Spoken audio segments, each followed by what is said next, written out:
अरे साइक्लिक में PS1 use होता है ना, तो PS1 के पिगमेंट साइक्लिक में वही रहेंगे। चलो इधर देखो, कैमियोस्मोटिक हाइपोथेसिस, इसके अंदर आप क्या देखते हो कि आपके पास एक थाइलाकॉइड है, ठीक है। थाइलाकॉइड का इनर सरफेस हमारा क्या है, अंदर की जो ये एरिया है, स्पेस है, it is known as lumen. So thylakoid के अंदर पहली बात दो मेम्ब्रेन प्रेजेंट है। इनर जो हमारा ग्राउंड सब्सटेंस रहेगा या जो एरिया रहेगा उसको हमने क्या बोल दिया, ल्यूमेन। बाहर का एरिया क्या हो जाएगा, स्ट्रोमा, जिसके अंदर डार्क रिएक्शंस होती हैं, ठीक है। PS2 हमारा यहाँ पे प्रेजेंट है, राइट।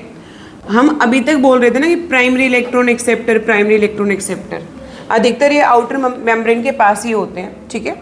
और PS2 के लिए प्राइमरी इलेक्ट्रॉन एक्सेप्टर जो है वो आपका कौन है, प्लास्टोक्विनोन, PQ, ठीक है। समझ आ रही है बात, यस। ये इलेक्ट्रॉन जंप करेगा हाई एनर्जी के साथ, वही इलेक्ट्रॉन प्लास्टोक्विनोन एक्सेप्ट कर लेगा। प्लास्टोक्विनोन उसकी एनर्जी थोड़ा सा लो करके दे देगा किसको, साइटोक्रोम को। किसको दे देगा, साइटोक्रोम को। साइटोक्रोम ने इलेक्ट्रॉन पास कर दिया दूसरे मॉलिक्यूल को, दैट इज प्लास्टोसाइनिन B6, इसको CYB6 भी बोल सकते हैं, साइटोक्रोम B6 नाम है इसका, ठीक है। हाँ बिल्कुल, तो PS2 PQ CY PC। अब PC जो है वो इलेक्ट्रॉन पास करता है, देखो इसके अंदर अब एनर्जी भी बन गई है, आपकी एनर्जी बनी है ATP। क्या बना है, ATP। ADP प्लस PI जुड़ के बनाते हैं आपका ATP। जब भी कोई एनर्जी बनेगी तो रिडक्शन रिएक्शन से बनती है, साइटोक्रोम में हुई है। हाँ, ये जब ये पास कर रहे हैं ना उस दौरान इसकी एनर्जी जो है बन चुकी है। क्लियर, कोई कंफ्यूजन, डन। अब ध्यान से समझो, इलेक्ट्रॉन्स पास हो रहे हैं। अब इलेक्ट्रॉन्स पास हो रहे हैं, किसी भी मॉलिक्यूल के पास जब एक इलेक्ट्रॉन एक्स्ट्रा आ जाएगा या प्रोटॉन एक्स्ट्रा आ जाएगा तो उसकी स्टेबिलिटी गड़बड़ा जाती है। तो जब हम इनको इलेक्ट्रॉन्स पास कर रहे हैं, we have to pass them protons also, ठीक है। स्ट्रोमा में प्रोटॉन्स पहुंच जाते हैं, कैसे पहुंचे हैं बताया था कल, ठीक है। अभी देख लो, जो प्रोटॉन स्ट्रोमा में प्रेजेंट है वो वापस से भी हमारे थाइलाकॉइड के पास आते हैं, ठीक है। यहाँ से बाहर निकलेंगे और वही यूज़ होने भी आएंगे, क्योंकि हमें एनर्जी फॉर्मेशन करना है और एनर्जी फॉर्मेशन हमेशा रिडक्शन से ही होता है यहाँ पे, ठीक है। एक तो ये हो गया। अब प्लास्टोक्विनोन, अभी जो इलेक्ट्रॉन इसके पास से जाएगा ना, ये लो एनर्जी के साथ जाएगा, क्योंकि एनर्जी इसने अपनी यूज़ कर दी है एनर्जी बनाने के लिए, ठीक है। अब आपका जो PS2 है वो प्रेजेंट, PS1 है सॉरी, जो वो प्रेजेंट है आउटर मेम्ब्रेन पे। कौन सी मेम्ब्रेन पे, आउटर मेम्ब्रेन पे। इसके साथ जो ETC के मॉलिक्यूल हैं that is FD, that is ferredoxin. क्या है ये, फेरिडॉक्सिन। और ये आपका फेरिडॉक्सिन आयरन कंटेनिंग सल्फर, या हम बोल सकते हैं सल्फर, ऐसा आयरन मॉलिक्यूल जिसके पास सल्फर है, सल्फर, इलेक्ट्रॉन एक्सेप्टर है ना, यस, कंटेनिंग आयरन मॉलिक्यूल। तो कई बार इसको FES करके भी दिया होता है, ठीक है। तो क्वेश्चंस को ध्यान से देखना है हमें। ये NCERT में बहुत डिटेल में नहीं समझाया हुआ, लेकिन क्वेश्चन बेटा आपको यहाँ पे मिलेंगे ऐसे, राइट। क्वेश्चन जब सॉल्व करोगे अपने मॉड्यूल से तो आपको वहाँ पे मिलेंगे वो। तो इसमें ये एक ऑप्शन ये भी दे रखा है FES और PC भी दे रखा है, but what is the question, question क्या है, प्राइमरी इलेक्ट्रॉन एक्सेप्टर इन साइक्लिक फॉस्फोराइलेशन, साइक्लिक फॉस्फोरिलेशन। अब वंशिका ध्यान से समझो, साइक्लिक फॉस्फोरिलेशन के अंदर क्या PS2 होता है, नहीं, सिर्फ होता है आपका PS1। और PS1 ही होगा ना, ये चाहे साइक्लिक में प्रेजेंट है चाहे नॉन साइक्लिक में प्रेजेंट है, इसका जो प्राइमरी एक्सेप्टर है वो सेम रहेगा, that is ferredoxin. Okay okay, ferredoxin will pass the molecule to the FNR, जो आउटर मेम्ब्रेन के पास है, नियर बाय आउटर मेम्ब्रेन, ठीक है। अब होगा क्या यहाँ पे, FNR जो है ना,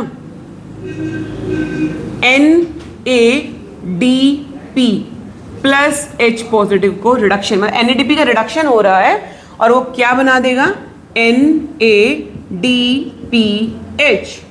एंजाइम कौन सा था यहाँ पे, बोलो, NADP रिडक्टेज, राइट।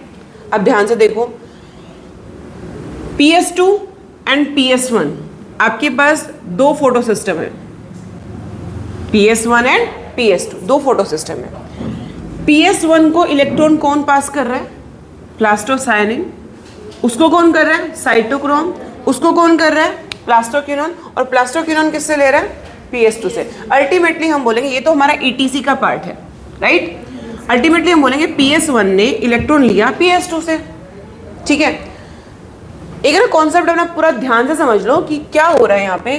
सन है, अब ऐसा तो नहीं है ना इसका सूर्य देवता अलग उसका सूर्य देवता अलग, ऐसा नहीं है। पूरा एक पौधा है, ये तो हम इसकी केमिकल जो है इन्वेस्टिगेशन कर रहे हैं, केमिकल होता कैसे है इसमें वो पढ़ रहे हैं। लेकिन सन जो है पूरे प्लांट के लिए एक टाइम पे ही लाइट दे रहा है, उसको वो एब्जॉर्ब कर रहे हैं। सेम टाइप में PS2 ने किया, सेम टाइप में PS1 ने किया, लाइट एब्जॉर्ब दोनों कर रहे हैं। दोनों इलेक्ट्रॉन एमिट करेंगे, दोनों इलेक्ट्रॉन एमिट करेंगे सेम टाइम पे। समझ आ रही है बात? लेकिन ये इलेक्ट्रॉन एमिट कर रहा है तो दे रहा है PS1 को। PS1 जो इलेक्ट्रॉन एमिट कर रहा है वो फुलफिलमेंट हो जाती है पीछे से, ठीक है? इसको इलेक्ट्रॉन कहाँ से मिले? क्योंकि एक मॉलिक्यूल से जब इलेक्ट्रॉन जंप करना स्टार्ट करेंगे उसकी स्टेबिलिटी खत्म होती चली जाएगी। लेकिन फिर PS1 कहाँ पे पास करते हैं इलेक्ट्रॉन? PS1 को FD और FNR, then they have gone, energy बनी, उसके बाद किसी को नहीं पास करता, ऐसे ही घूम रहे हो, ठीक है? क्योंकि जरूरत ही नहीं, उसके आगे चेन ही नहीं है, चेन हमारी यहाँ तक खत्म हो चुकी है। FNR भी इलेक्ट्रॉन एक्सेप्टर ही है। ये सारे इलेक्ट्रॉन एक्सेप्टर हैं एनर्जी बनाने के लिए। इसने एनर्जी बना दिया, खत्म, डन, चेन खत्म। लेकिन देखो मॉलिक्यूल तो दो ही है ना, PS2 और PS1। इनकी स्टेबिलिटी बनाए रखनी है हमने। दोनों इलेक्ट्रॉन जंप कर रहे हैं और जंप करते करते, चलो एक दो बार किया तो कोई दिक्कत नहीं है, ज़्यादा जंप करेंगे तो इनकी स्टेबिलिटी गड़बड़ाएगी। इनको इलेक्ट्रॉन डोनर चाहिए, समझ आ रही बात? इसको तो पीछे से मिल जाता है, इसको कहाँ से मिले? वाटर से। इनर मेम्ब्रेन पे वाटर स्प्लिटिंग कॉम्प्लेक्स प्रेजेंट है। आप वाटर स्प्लिटिंग कॉम्प्लेक्स को ऑक्सीजन इवॉल्विंग कॉम्प्लेक्स यानी कि OEC भी बोल सकते हो, ऑक्सीजन इवॉल्विंग कॉम्प्लेक्स। सेम बात है, एक ही बात है, ठीक है? ऑक्सीजन इवॉल्विंग कॉम्प्लेक्स या वाटर स्प्लिटिंग कॉम्प्लेक्स। पानी टूटेगा तो आपको क्या मिलेगा? 2 proton, 2 electron and half molecule of oxygen gas. Atom बोलोगे तो 1 एटम ऑफ ऑक्सीजन। इसमें ऑक्सीजन बन रही है, पानी टूटने वाले कॉम्प्लेक्स से ही ऑक्सीजन हमारी इवॉल्व होती है। तो दीज 2 थिंग्स आर सेम। कोई कंफ्यूजन? लेकिन O2 ऐसी रिलीज हो जाएगी, मतलब इसका तो एक एटम है ना, ये हाफ O2। हाँ, तो अभी ऐसे मॉलिक्यूल पता नहीं कितने से, ये तो हमने समझने के लिए कॉन्सेप्ट कर लिया। इनर मेम्ब्रेन पे एक टाइम में पता नहीं कितने वाटर टूटते हैं, कितने मॉलिक्यूल्स टूटते हैं, तो वो कंबाइन होके गैस बन जाएगा, वो लिबरेट हो जाएगा। एक बार वो कंफर्म कर दो, जैसे PQ तो है primary electron acceptor, 4 PS2 PS2 है, PQ प्राइमरी इलेक्ट्रॉन एक्सेप्टर है PS2 के लिए। और ये जो CY और PC है ये इसका इलेक्ट्रॉन ट्रांसपोर्ट चेन, यस।